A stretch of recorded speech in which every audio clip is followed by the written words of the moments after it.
श्याम रामचंद्र की जय, मुनि महाराज की जय, अम्बे मात की जय। और कह रहे हैं राजा दशरथ कि अब तो राम के बन जाने का समय नजदीक आ गया है और ऐसे समय में आप क्या करें। वह राम को पता लग जाएगा तो राम मेरी दशा देखकर राम भी जाने क्या सोचेंगे।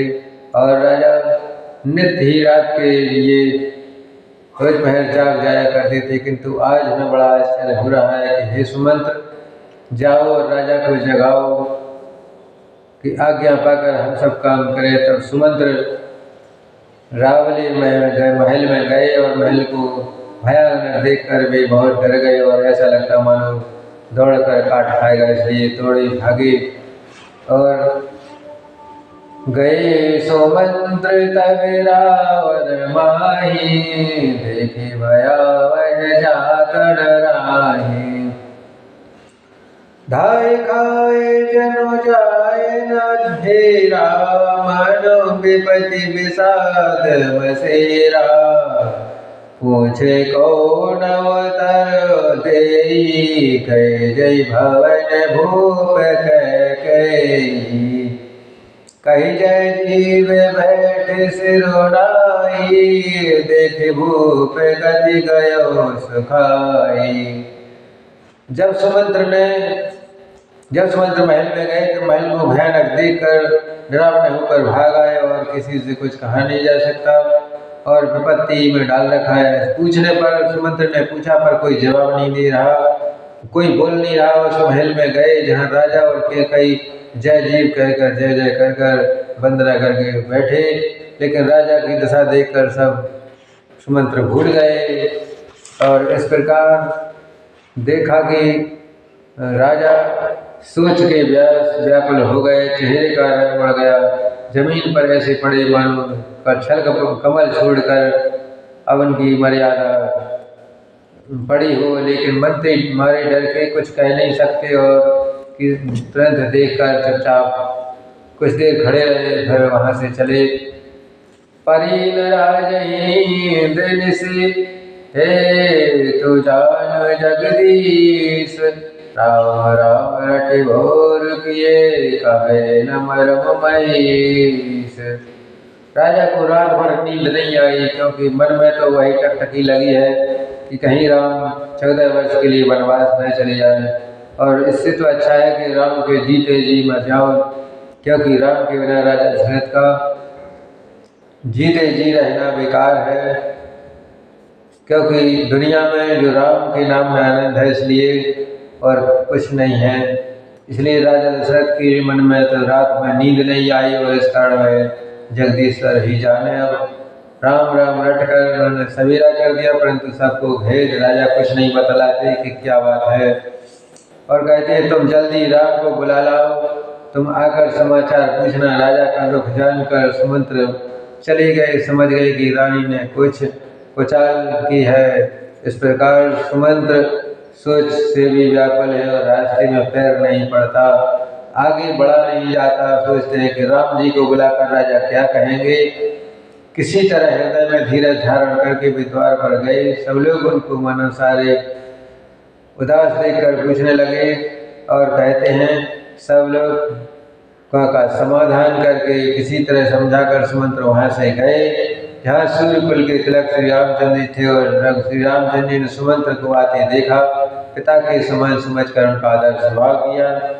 लेकिन सुमंत्र श्री रामचंद्र जी के मुख को देखकर राजा की आज्ञा सुनकर रघुकुल के दीपक श्री रामचंद्र जी अपने साथ ले वाला है। और श्री रामचंद्र जी मंत्री के साथ बुरी तरह से बिना किसी लिवाज में जा रहे हैं, देखकर सब लोग जहाँ तक विषाद सोच रहे हैं। परंतु रघुवंश मणि रामचंद्र जी जाकर कहा कि राजा अत्यंत ही बुरी हालत में पड़े हैं, लेकिन कहते कुछ नहीं बनता। और वे तो राजा के ओंठ सूख रहे हैं, सारा शरीर जल रहा है राम के बिना। और मानो मणि के बिना सांप कैसे जीवित रहता है। क्रोध में भरी कैकेयी को देखा और कहने लगे पास में तो मृत्यु ही बैठी है, इसलिए अब घड़ियाँ अपने मरने की गिन रही है। श्री राम जी का स्वभाव और कोमल करुणामय है। दोनों पहली बार यह दुख देख रहे हैं, इससे पहले कभी उन्होंने दुख सुना ही नहीं था। क्योंकि मीठे वचनों से माता कैकेयी ने पूछा, कैकेयी से पूछा कि हे माता, मुझे पिताजी के दुख का कारण बताओ, क्या बात है। मैं अभी उसको दुख हटा दूंगा, लेकिन ताकि जिससे उसका निवारण हो जाए, तो दूर किया जाए। लेकिन कैकेयी ने कहा, हे राम सुनो, तुम्हारा सारा कारण यही है कि राजा का तुम पर बड़ा स्नेह है, इसलिए मुझे तो वरदान देने को कहा था। मुझे जो कुछ कहा था अच्छा लगा, मैंने वरदान अपने मांग लिए और राजा के हृदय में सोच को देखकर उनके तुम्हारा संकोच नहीं छोड़ सकते, ऐसा कह दिया। इधर पुत्र का स्नेह है और उधर वचन का, लेकिन इसी धर्म संकट में पड़ गए। और यदि तुम कर सकते हो तो राजा की आज्ञा स्वीकार करो और इस दुख को मिटा दो। तब कैकेयी बेधड़क बोली और जैसी कड़वी वाणी कह रही थी, जिसे सुनकर स्वयं अत्यंत व्याकुल उठी और जीभ धनुष है, परंतु बहुत से तीर हैं, मानो राजा ही कोमल निशान के समापन है। ऐसा इस प्रकार कैकेयी ने राम से कहा कि इस दुख का समाधान करो। अब राम अपने मन में विचार कर उसका उत्तर सोच रहे हैं। इसी सारे शास्त्र में साथ मनो स्वयं कठोरपन और वीर का रस है। इस प्रकार श्री राम जी को ये सब हाल सुना कर वैसे बैठी मानो निष्ठुरता ही शरीर धारण की हो। सूर्यकुल के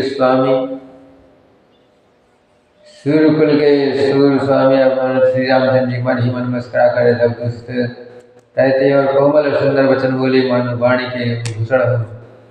सुन जननी सही सुत बड़ भागी, सुन जननी सोई सुत बड़ भागी, जो पितु मातु वचन अनुरागी। सोई जननी सोई सुत बड़ भागी, जो पितु मातु वचन अनुरागी। तनय मातु पितु तो सनिहारा, दुर्लभ जननी सकल संसारा।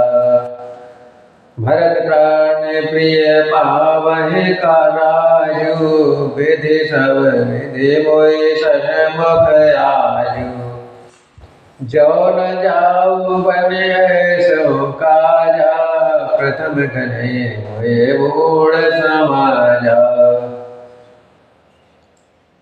सेवहि अरण कल्पतरु त्यागी, परिहरि उद्धवत लेते लेहि विश्व मांगी। तेउ न पायस समय चुकाही, देखो चाहे मातो मन माही। अब ऐसा कहा, हे माता सुनो, वही पुत्र बड़ भागी है जो माता पिता के वचनों का अनुरागी हो, पालन करने वाला हो, माता पिता को संतुष्ट करने वाला पुत्र। हे जननी सारे संसार में दुर्लभ है। इस प्रकार पिता की आज्ञा है, हे जननी मैं तुम्हारी संपत्ति हूँ और प्राण के लिए भरत राज्य पाएंगे। और मैं तो इस प्रकार सभी बातों को देखकर यह प्रतीत होता है कि आज विधाता सब प्रकार से मेरे सम्मुख है। यदि ऐसे काम के लिए मैं वन को ना जाऊं तो मूर्खों की गिनती लगेगी, इसलिए समाज में पहले मेरी गिनती होगी, ऐसा भगवान राम कह रहे।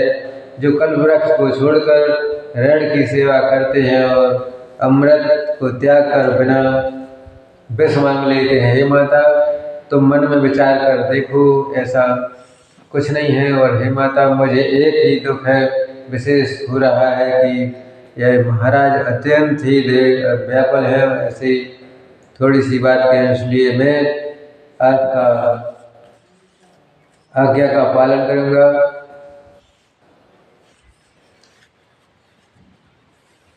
और जिसके कारण महाराज मुझे कुछ नहीं कह सकते, तुम्हें मेरी सौगंध है माता, तुम सत्य सत्य कहो।